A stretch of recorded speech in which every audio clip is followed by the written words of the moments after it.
Assalamu alaikum students, how are you? This is the second lecture about the reading Pippi Longstocking, class 4. We have read till here, page number 3. But the thing is that, the next reading, but the thing is that Tommy and Annika opened their eyes.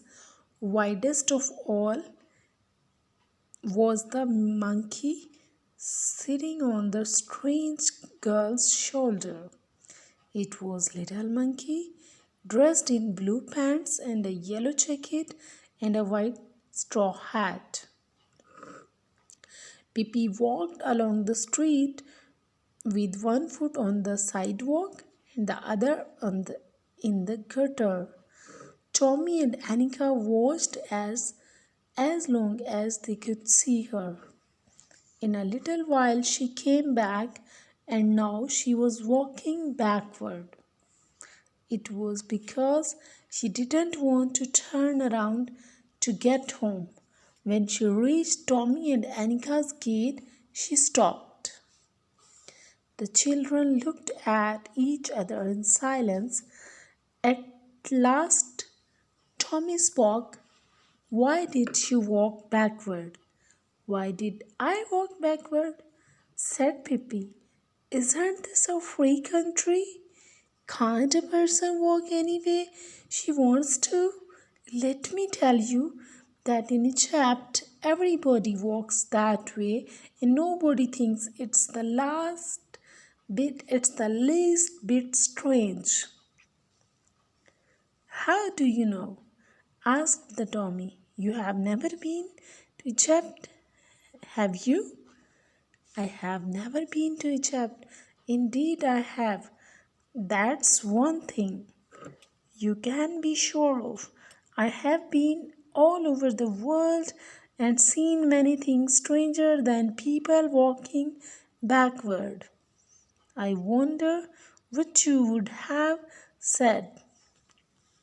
I wonder what you would have said if I had come along walking on my hands the way they do in farthest Asia. Now, now you must be lying," said Tommy. Pippi thought for a moment. "You are right," she said sadly. "I am lying." Here in the story, students, the Tommy and Annika just was astonished to see when they saw a small monkey was sitting on the shoulder of Pippi, and the monkey also was dressed in blue pants and a yellow jacket and a white straw hat too he was wearing. So the one more strange thing about the Pippi, she was working with one foot in the gutter and one foot on the pavement sidewalk. And Tommy and Annika watched as long as they could see her. In a little while, she came back, and now she started walking backward. That was because she didn't want to turn around to get home. And the strange thing was that when the children asked, and she asked such a strange questions like that, "Why did I walk backwards?" said the Pippi. Isn't this a free country? Can't the person walk any way she wants to? So she was astonished. She was also astonished that why these people are thinking me like I am the strange. And she was talking about the other countries in the Asia and others. And suddenly the Tommy realized that she is telling a lie, and she asked the Pippi, and Pippi told her that sadly that yes, she was telling the lie. "It's weak to lie," said Annika, who had at last gathered up enough courage to speak. At last Annika got the courage, and she said that this is not good to speak lie. "Yes, it's very weak to lie," said Pippi even more sadly. but I forget it now and then. And how can you expect a little child like me to always tell the truth when my mother is an angel and my father is the king of a cannibal island? And I have sailed here, students. My mother is an angel mean she wants to actually say that her mother is died and her father is living in cannibal island. And I have sailed on the ocean all my life. Then Pippi smiled and continued. And let me tell you that in Congo there is not a single person who tells truth.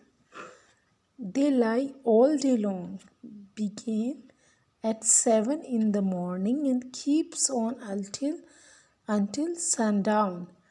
So if I should happen to lie now and then, you must try to excuse me and to remember that it is only because I stayed in Congo a little too long. We can be friends anyway, can we? Can't we? So here, when Anika had made the courage, and she asked Pippi, she told Pippi that this is not good to speak, to tell the lie. So suddenly Pippi started that I have been from Congo, and the people in Congo usually used to speak lies. They don't speak truth. So there is no any problem if I am speaking telling the lie. In sometimes you must have to forgive me, and you must have and she requested them to be their friend. Oh sure, said Tommy, and realized suddenly that this was not going to be one of those dull days. Oh yes, Tommy told, and he realized that now he is not going to be bored anymore. By the way, would you come and have breakfast with me? Asked Pippi. Why not? She said Tommy. Come on, let's go. Oh yes, let's, said Annika. But first I must introduce you to Mr. Nilsson, said Pippi, and little monkey took off his cap and bowed politely. This is the method of the respect actually.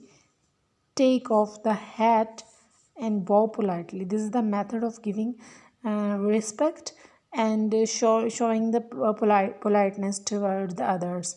So they invite you toward the by the way, would you come have, they invited the Pippi for the lunch together, breakfast together. And Tommy, or they said that yes, come, let's go at the home. And they said that we will introduce Mr. Nilsson first. And the little monkey showed her greetings by bowing politely in front of them and putting off his cap.